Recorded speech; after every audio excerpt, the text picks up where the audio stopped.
آپ نے کبھی غور کیا ہے؟ زندگی ہمیشہ آسان نہیں ہوتی، اور آج ہم جس موضوع کا جائزہ لے رہے ہیں وہ اسی تلخ حقیقت سے شروع ہوتا ہے۔ دیکھیں، سچ بات تو یہ ہے کہ زندگی آخرکار ہم سب کا امتحان لیتی ہے۔ دکھ، تکلیف اور اچانک آنے والی آزمائشیں کسی نہ کسی وقت تو سامنے آتی ہی ہیں، ہے نا؟ اور سچ پوچھئے تو یہی وہ وقت ہوتا ہے جب ہمارے اصل جذبے کا امتحان ہوتا ہے۔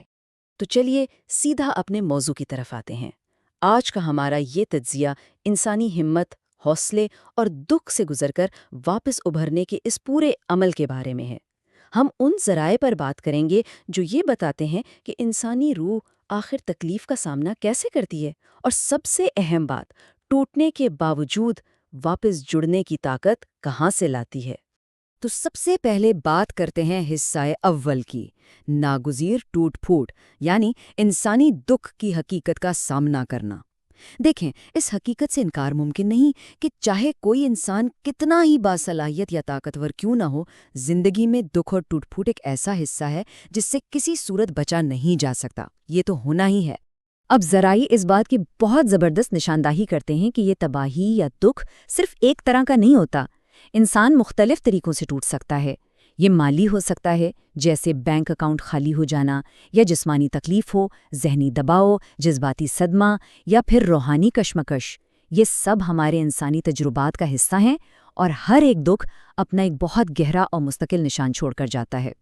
لیکن اصل چیز ان نشانات کی گہرائی کو سمجھنا ہے۔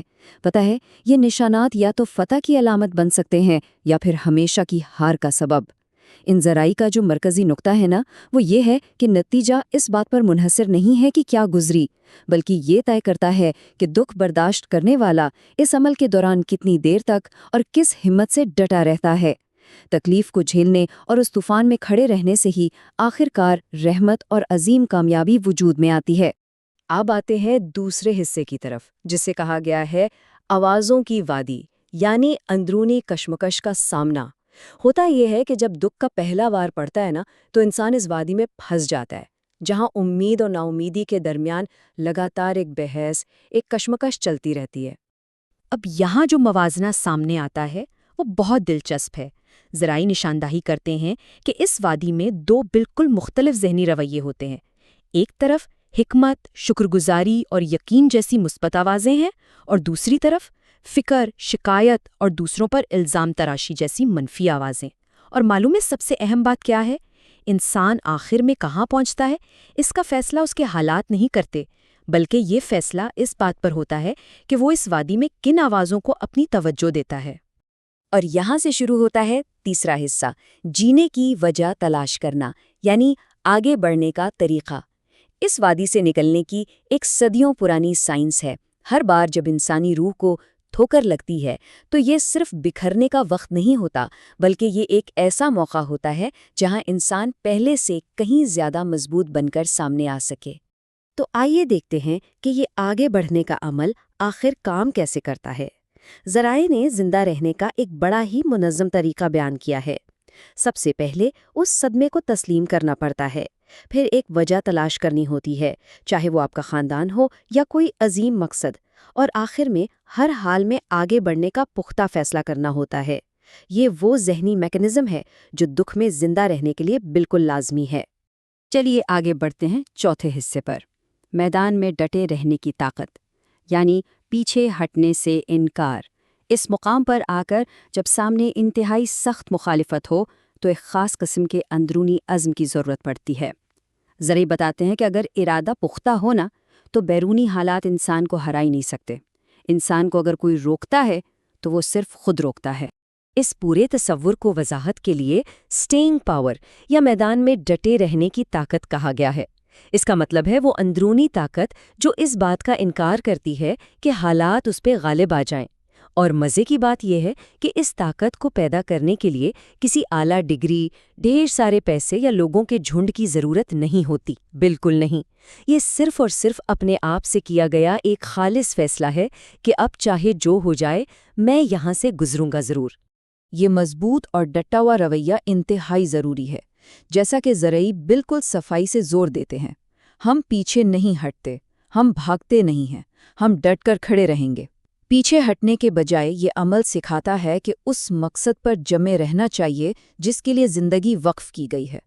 حالات کو کبھی بھی یہ اجازت نہیں ملنی چاہیے کہ وہ آپ کی زندگی کا فیصلہ کریں۔ اور اس طرح ہم آتے ہیں اپنے 5ویں اور آخری حصے کی طرف، بگاڑ سے ابھرنا، کامیابی کا آخری عروج۔ دیکھیں، اب اس ذہنی طاقت کو عملی جامہ پہنانے کا وقت آتا ہے۔ صرف خیالوں میں دلیر ہونا کافی نہیں ہے، اس حوصلے کو ان حقیقی میدانوں میں اتارنا پڑتا ہے جہاں زندگی اصل میں آزماتی ہے۔ یہ فلسفہ سیدھا موت اور زندگی کے مسائل پر اثر انداز ہوتا ہے۔ مثال کے طور پر، چاہے وہ کینسر جیسی جان لیوا اور خوفناک جسمانی بیماری ہی کیوں نہ ہو، اس سے پوری طاقت سے لڑ کر نکلنا ہے، ہار نہیں ماننی۔ صرف جسمانی نہیں، یہ ہمت دماغی آزمائشوں میں بھی چاہیے۔ تعلیمی یا تحقیقی میدان کی مشکلات ہوں، وہاں بھی ڈٹ کر سامنا کرنا ہے اور پیچھے ہٹنے کے بجائے ہر حل میں آگے بڑھنا ہے۔ اور بات جب جذباتی تکلیف یا رشتوں کے اچانک ٹوٹنے کی ہو، جیسے طلاق یا کوئی اور گہرا صدمہ، دل جھنجھوڑنے والی اس جذباتی تباہی کے خلاف بھی سر اٹھا کر کھڑے رہنا ایک مکمل ضرورت بن جاتا ہے۔ وہاں بھی یہی سٹنگ پاور کام آتی ہے۔ اور بات یہیں ختم نہیں ہوتی۔ یہی عزم کریئر اور کھیل کے میدانوں میں بھی پوری طرح لاگو ہوتا ہے۔ چاہے وہ موسیقی ہو، باکسنگ کا رنگ ہو یا فٹ بال کا میدان، ان ذرائع کا بنیادی پیغام بالکل واضح ہے۔ فتح آخر میں انہی کو ملتی ہے جو آخری سانس تک ڈٹ کر لڑتے ہیں۔ تو اس سارے سفر کو سمجھنے کے بعد ہمارا یہ تجزیہ اس ایک نصیحت آموز اور گہرے سوال پر آ کر ٹھہرتا ہے۔ ذرا سوچئے، جب کوئی انسان دکھ اور مصیبت کی اس انتہائی تاریک جگہ سے رینگ کر نکلتا ہے اور خود کو دوبارہ لڑنے کے لیے کھڑا کرتا ہے، تو وہ آخرکار کیا بن چکا ہوتا ہے؟ پیچھے نہ ہٹنے اور خود کو دوبارہ کھڑا کرنے کا یہ عمل انسان کو ایک ایسی ناقابل شکست شکل دے دیتا ہے جس کا پہلے تصور بھی ممکن نہیں تھا۔ اور سچی بات تو یہ ہے کہ یہی اس کی سب سے عظیم فتح ہے۔ تو سوچئے ضرور اس بارے میں۔